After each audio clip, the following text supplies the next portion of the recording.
Breaking news! OMG! Bakit hindi ito nabalita?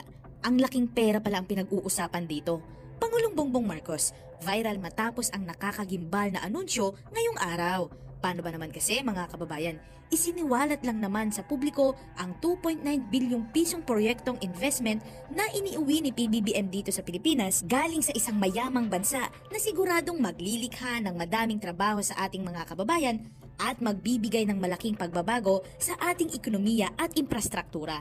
Grabe, iba talaga ang power ni PBBM sa ibang bansa. Dahil malaki ang tiwala ng mga banyagang lider sa ating mahal na Pangulo na ipagkatiwala ang mga ganitong klaseng proyekto dito sa loob ng bansa.